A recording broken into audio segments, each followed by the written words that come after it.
Başlangıçta diyar kaos içindeydi. Diyara hükmeden ejderhalar, diğer türleri kendi artıkları için savaşmaya zorladı. Ardından bilge bir büyücü, ejderhaların sırlarını öğrenip onlara karşı koymayı denedi. Bu isimsiz büyücü ilk paladin olarak anıldı. Bilinmeyen bir nedenle goblinler birden fazla kez saldırırlar. Güçlü büyücüler ve savaşçılardan oluşan bir grup bir araya gelip paladinler olarak anılır. Paladinler, goblinlere karşı kendilerine yardım etmeleri için Stagalla olarak bilinen akıllı bir kaya insanı ırkı yaratırlar. Ancak goblinlerin saldırıları durdurak bilmez. Yardım etmek için ormanın ruhu Grover da onlarla savaşmak için uyanır. Savaşın sonunda goblinler püskürtülür.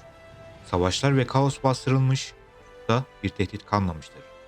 Hizmet edecek bir amacı kalmayan Stagalla tekrar ihtiyaç duyulana kadar uyumaya çekilir. Genç bir keşişçi olan Genos ve onun bir grup takipçisi daha büyük bilgelik arayışı içinde yükseliş zirvesine tırmanırlar. Barış sağlandığı için artık kendilerine ihtiyaç olmadığını gören paladinler dağılırlar. Onların yerine Karne liderliğindeki eski paladinler ve güçlü sihirbazlardan oluşan bir grup Magistrate'i oluşturur. Onların yönetimi altında diyar neredeyse bir asır sürecek altın bir çağa girer. Lakin bu barış ortamında her şeyi değiştirecek bir keşif yapılır. Magistrate'in gücüne rakip olabilecek işlenmiş kristaller aracılığıyla yeni bir sihir şekli keşfedilir. Kristallerin kullanımları neredeyse sınırsızdır ve kristalle şekillenen bir devrim diyarı ele geçirir. Robotik madencilik kıyafeti ve kristalle çalışan kanatlar gibi birçok icat ortaya çıkar. Diyarın geleceği her zamankinden daha parlak görünür. Ancak bu fazla uzun sürmez. Kristallerin yanlış kullanımıyla korkunç kazalar doğar. Hayatlarının tehlikeye girmesiyle Karne ve Magistrate'ler bu kazaların onları bir asır önce olduğu gibi kaosa ve savaşa geri göndereceğinden korkarak sıradan insanların kristalleri kullanımını yasaklarlar. Bazıları bunun kaosu bastıracağına ve bir kez daha barışı geri getireceğine inanarak hemfikir olur, diğerleri Magistrate'e güvenmez veya onlardan korkar. Bazıları kristallerin herkesin hayatını iyileştirmeye, diyarı büyük ölçüde geliştirme ve ilerletme potansiyeline sahip olduğunu inanarak Magistrate'e isyan ederler. Bu kişiler eski paladinleri yöneten, neredeyse ölümsüz bir savaşçı olan Valera'nın arkasında toplanır. Bu arada Magistrate, kristalleri halkın kullanımından uzak tutmak için ellerinden gelen her şeyi yaparak kasabaları yağmalamaya başlar. Bu yalnızca Magistrate'e karşı çıkan Alevi körükler. Çıkan elle bir direnişe dönüşür. Valera liderliğinde yeni güç, kristalleri silah haline getirerek onları Magistrate'e karşı savaşmak için kullanır. Valera ayrıca kalan Stagalla'yı kendi davasına yardım etmeleri için geri getirir. Başlangıçta Magistrate'in gücü Stagalla'nın gücüyle boy ölçüşemez. Ancak zırhlı yargıç savaşçısı Ash, Stagallalardan biri olan Terminus'u paramparça edip görünüşte onu öldürdüğünde savaşın gidişatı değişir. Bu savaşın sonunda direniş dağılır. Ancak Inara kalan Stagalla ile direnişi geri toplar ve kararlılıklarını artırır. Bu esnada Magistrate'e karşı verdikleri savaşta kendilerine katılmaya istekli pek çok kişi bulurlar. Valera, grubu antik paladinlerin bayrağını almaya teşvik eder. Bu arada Magistrate, barış arayışlarında direnişe karşı mücadelelerini devam etmek amacıyla Aiko hanesi gibi sadık haneleri kendilerine yardım etmeye çağırırlar. Seris kasabası alışılmadık bir kasabadır. Zira Abyss olarak bilinen karanlık dünyaya açılan bir portal barındırır. Bir kurban sunmanın Abyss'i bastıracağına inandığı için bir Magistrate olan Corvus, Abby adlı bir kızın Abyss'e sunulmasına karar verir. Abby'nin ablası Sarah bunu engellemeye çalışır, lakin başarılı olamaz.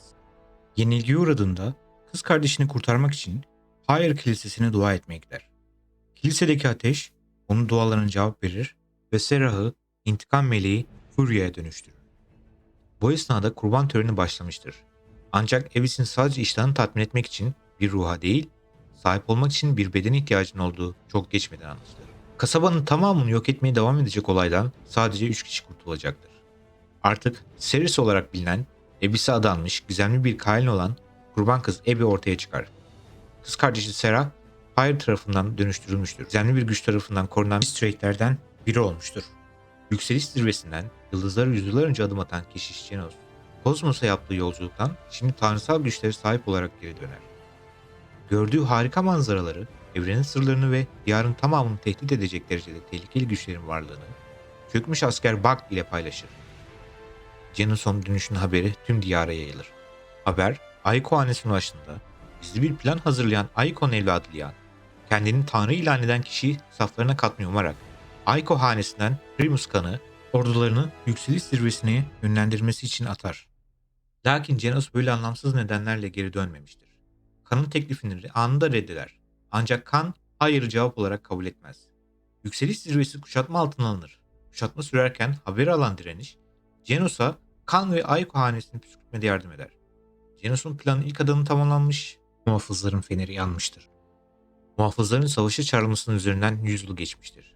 Ancak çağrıya kulak verecek kimse kalmamıştır. Magistrate ve direniş güçlerini araştırmak için gönderirler. Ama bu daha fazla çatışmada. Uzun bir çatışmadan sonra direniş galip gelir. Muhafız kalıntısını ve onunla birlikte zaferi uzun sürmese de güvence altına almışlardı. Açık denizlerde 8 okyanusun en korkulan korsanı, taşıdıkları kalıntının gücüyle kendilerine çekilen Amiral Dredge olarak da bilinen Jude Roberts tarafından saldırıya uğrarlar. Hiçbir açılış kutularda onun gücüne koyamayacağı için korsan onlardan yadigarları kolayca çalar. Ancak Dredge kısa süre sonra taşıdığı kalıntıları sahip olmak için onu değersiz bulan bir ejderha tarafından saldırıya uğrar. Dredge kolayca yenilir ve okyanusun derinliklerine çekilir. Ölmek yerine Dredge okyanusun derinliklerinde bir Abyss Lord'u ile karşılaşır. Bu Lord Dredge'e güçlerini verir. Dredge'in amacı muhafız kalıntısını geri almaktır. Bu uğurda yoluna hiçbir şey çıkarmadan Çapulcu limanına yanaşana kadar yoluna devam eder. Ancak vardığında Dredge bir sürprize karşılaşır. Zira bir muhafız vardır ve kendisini beklemektedir. Imani. Ona ait olan kalıntıları geri almaya umarak onu bulmuştur. Dredge'i kolayca alt ederek eldivenlerini geri alır. Ejderhalara komuta etme yeteneği kazanarak son muhafız Imani, feneri yakan kişinin olduğu yere gider. Imani, Valera'nın feneri yakan kişi olduğunu inanarak direnişin üstüne varır. O esnada Genos'la yükseliş zirvesindeki kuşatmanın son savaşını yenip bitirip yanlarına gelmiştir. Feneri yakan kişinin kendisi olduğunu anlatarak kozmosu gezerken öğrendiği yaklaşan felaket konusunda onları uyarır. Direniş, Arap çöle yolculuk yapar. Bir zamanlar gizemli bir darbeyle paramparça edildiğinde ayın parçaları buraya düşmüştür. Vardıklarında Magistrate ile karşılaşırlar ve kaçınılmaz olarak iki taraf arasında başka bir çatışma doğar. Çatışma sürerken yanlarına Atlas isimli biri gelir. Kayıp bir gelecekten gelmiştir. Başka bir deyişle karanlık olarak bilinen bir yozlaşmanın her şeyi yok ettiği bir gelecekten. Atlas öğrenmiş, çalışmış, zamanın akışına hakim olmak için kristalleri kullanarak bilgi ve yeteneklerinden emin olana kadar karanlığın olası kaynaklar için eski masalları inceleyerek eski kitaplara özenmiştir. Geçmişe dönerek tarihi değiştirmeye ve diyarı kurtarmaya kararlıdır.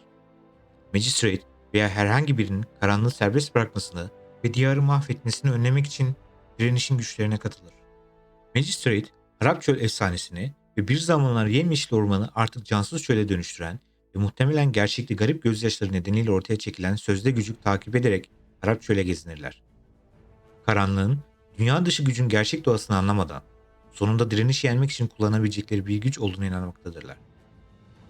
Ayo'nun takipçilerinin çöldeki kasabalardan biri olan Bazar'da Magistrate direnişliğine karşı karşıya gelir.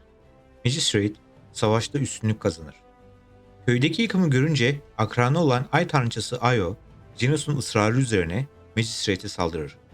Önde gelen subaylarından biri olan Corvus'u ağır şekilde yaralayarak Magistrate geri çekilsin diye savaşa katılmış gibi görünür.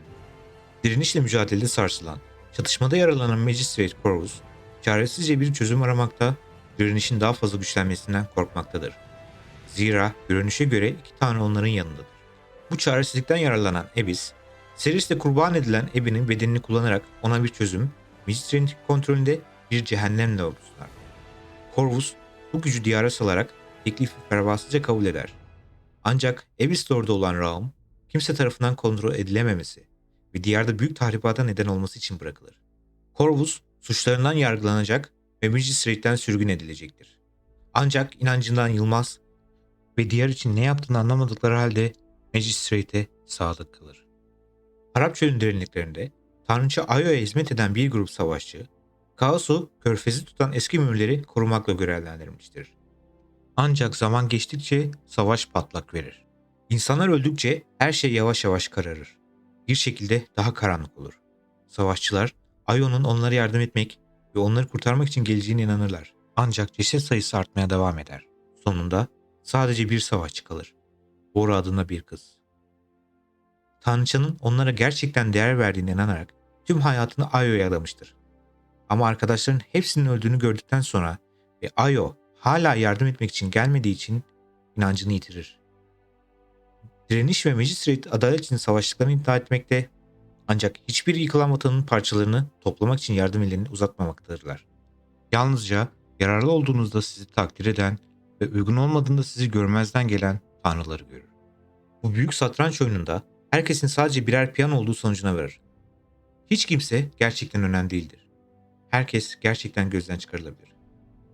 Bu varoluşu aşağılayıcı bulur. Artık piyon olmak veya kendi fraksiyonunu yaratmak yerine savaşçı sözünü bozarak mühürlenen kaosu serbest bırakır. Niyeti bu gücü kullanarak döngüye bir son vermektir. Diyarın kendisine bir son vermek. Diyar kendi kendini yok etme yolundaysa bunu onun için yapmaktan çok mutludur. Çünkü o Vora, diyarın sonunun habercisidir ve diyardakiler ona hazırlıklı değillerdir. Yagorat serbest bırakılır. Habercisinin başlattığı işi bitirmek için. Atlas, Yagorat'la savaşmak adına bir dizi yeni şampiyon toplar. Ancak öngörüsüne göre savaşı kaybedecek, Yagorat'ın Harad Çöl'den ayrılmasına ve diyarın kuzeyine doğru bir yıkım oluşmasına izin vererek Crosswind Hall boyunca Magistrate'in güçleriyle çatışmaya girecektir. Kuvvetler, Komutan Octavia liderliğinde cephede canavarla savaşırken Magistrate bir kez daha tüm sadık haneleri savaşta kendilerine yardım etmeye çağırır. Aiko hanesi bu çağrıya yanıt verir ve öncü kan ile Bilgin Rey'i yardıma gönderir. Bu arada Vora, diyarın güney kesiminde kalıp yıkımlara devam eder. Efsanevi suikastçı Vato gibi kendisine tehdit olabilecek güçlü varlıklarla savaşır. Crosswind'de Magistrate, Furia gibi diğerleriyle birlikte çalışarak Yagorat'a karşı olan savaşlarını sürdürürler. Ancak intikam meleğinin yardımına rağmen hala canavarın dengi değillerdir. Diyardaki son olayların Abyss'in etkisini güçlendirmesi nedeniyle diyarı cehennemin yangınlarından uzak tutmakla görevli kişi, Ebedi Azan, karanlığı hızla dağıtmak adına diyara iner ve son uyarısını yapar. Abyss ile ilgilenmek ve gerekli olan her yolla onu kontrol altına almak adına.